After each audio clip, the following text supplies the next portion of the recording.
Change or save us this time, baby. Now I'm weak for your tears, so you cry. Perkenalkan, nama saya Kamila Zumia Fairuz Faidah, nomor absen 15. Saya Nazima Kalista Hayun, nomor absen 24. Perkenalkan, nama saya Puadla Fanafi, nomor absen 26. Perkenalkan, nama saya Elvara Tarafif Latifa, nomor absen 8. Perkenalkan, nama saya Jalur Rahmatullah dari absen 14 kelas 10C. Pengertian matahari. Matahari adalah bintang tunggal yang menjadi pusat tata surya. Bentuknya nyaris bulat dan terdiri dari plasma panas bercampur medan magnet. Diameternya sekitar 1.392.684 km. Kira-kira 109 kali diameter bumi. Dan masanya sekitar 2 kali 10 pangkat 30 kg, 330.000 kali massa bumi, mewakili kurang lebih 99,86% massa total tata surya. Secara kimiawi, sekitar 3/4 massa matahari terdiri dari hidrogen, sedangkan sisanya didominasi oleh helium.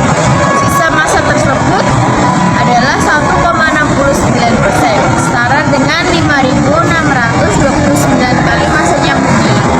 Terdiri dari elemen-elemen berat seperti oksigen, karbon, neon, dan besi.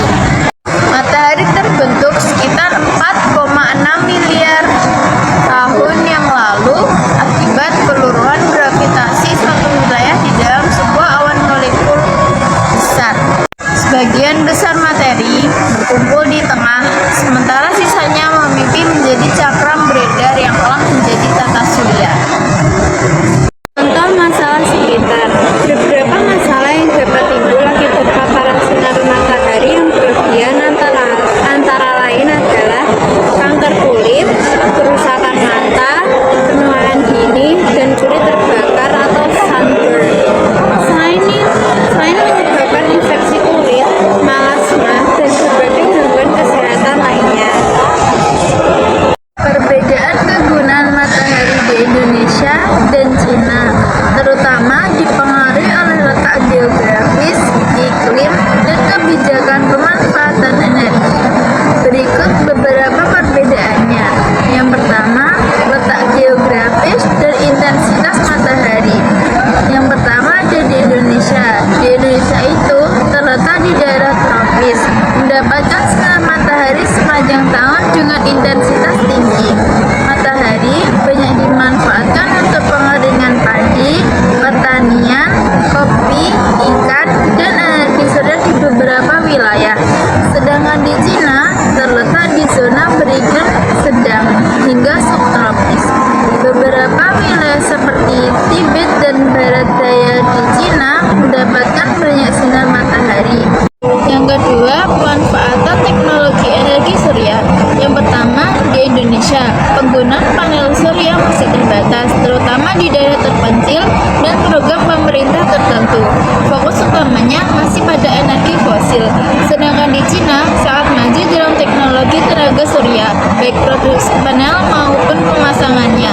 Matahari digunakan untuk membangkit listrik skala besar, pemanas air, hingga pemanfaatan dalam smart city. Dan yang ketiga, budaya dan aktivitas sehari-hari. Yang pertama ada di Indonesia. Matahari digunakan untuk aktivitas tradisional seperti menjemur pakaian, makanan, dan kerajinan tangan. Dan yang kedua di Cina.